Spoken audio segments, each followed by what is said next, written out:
Hi guys, நான் உங்கள் ரம்யா. இன்றைக்கி குக்கிங் டைமில் வந்து நம்ம என்ன பார்க்க போகிறோம் அப்படின்னா மட்டன் சுக்கா. அது எப்படி போகிறோங்கிறத தான் நம்ம பார்க்க போகிறோம். வாங்க இந்த வீடியோக்குள்ளே போகலாம்.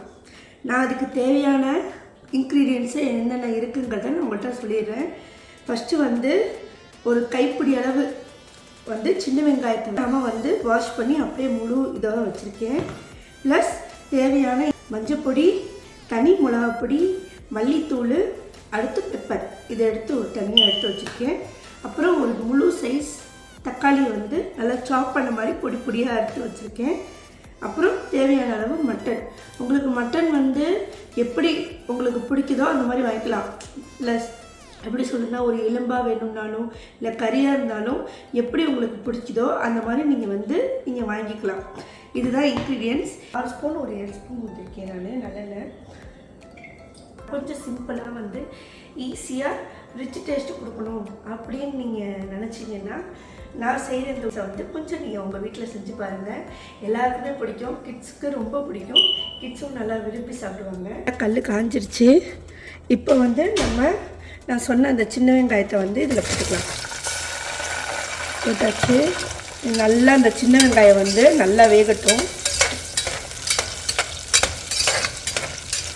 நான் என்ன பண்ணுறேன்னா கரெக்டாக ஒரு ஸ்பூனுக்கு வந்து இஞ்சி பூண்டு பேஸ்ட்டு போடுறேன். போட்டு நல்லா வதக்கிடுறேன். ஃபஸ்ட்டு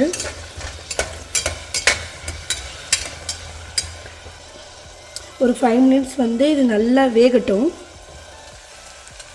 சின்ன வெங்காயம் வந்து பாருங்கள் நல்லா வெந்துட்டு. இப்போ இந்த டைமில் வந்து தக்காளி வந்து நான் உங்கள்கிட்ட முன்னாடி காட்டின தக்காளி தான். நல்லா ஒரு சைஸ் வந்து தக்காளி, அதையும் வந்து நம்ம இதில் போட்டுக்கலாம்.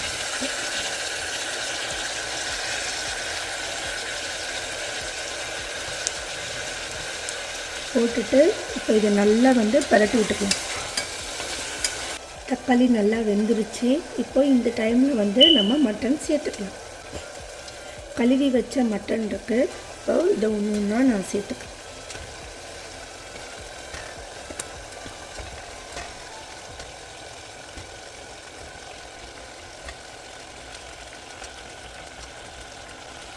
இப்போ மட்டன் சேர்த்துட்டேன். இது நல்லா கிளறி விட்டுக்கலாம்.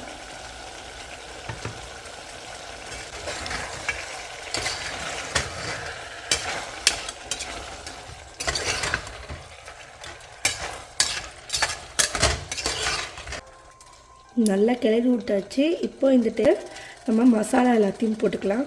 ஆல்ரெடி சொன்ன மாதிரி மஞ்சப்பொடி, மிளகாப்பொடி, மல்லித்தூள், அப்புறம் பெப்பர், இந்த 4த்தையும் போட்டுக்கிறேன். இப்போ இதை கிண்டி விட்டுக்கலாம்.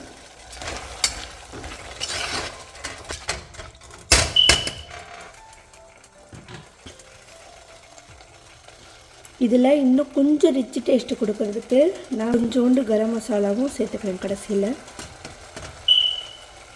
இப்போ இதை நல்லா பரட்டி விட்டுக்கலாம்.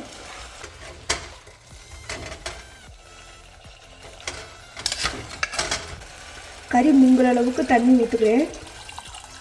கடைசி உப்பு சேர்த்துக்கிட்டேன். இப்போ நல்லா கிளறியாச்சு. இப்போ மூடி வச்சிடலாம்.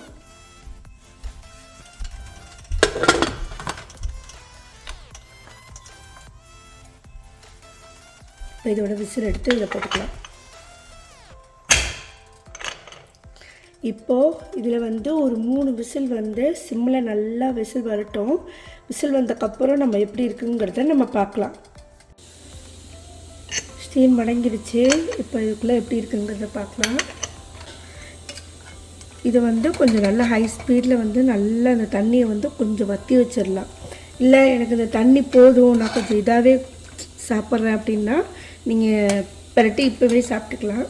நானால் எனக்கு இன்னும் கொஞ்சம் தண்ணி வற்றணும், அதனால் நான் கொஞ்சம் தண்ணியை வந்து ஸ்பீடாக வச்சு வற்றி வச்சுக்கிறேன். இப்போ தண்ணி நல்லா வற்றிருச்சு. இப்போ இந்த டைமில் வந்து கொத்தமல்லி வந்து பிச்சு போட்டுக்கலாம். பிச்சு போட்டு இப்போ நம்ம சர்வ் பண்ணிக்கலாம். மட்டன் சுக்கா வந்து ரெடி ஆகிடுச்சு.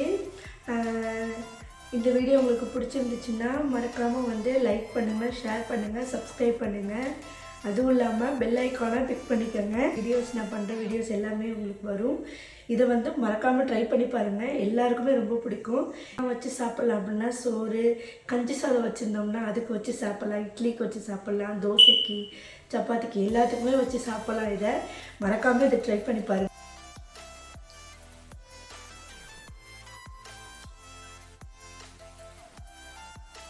சூப்பராக இருக்கும். உரப்பு காரம் எல்லாமே சூப்பராக இருக்குது. இன்னும் மறக்காமல் ட்ரை பண்ணி பாருங்கள். தேங்க்யூ ஸோ மச் ஃபார் வாட்சிங்.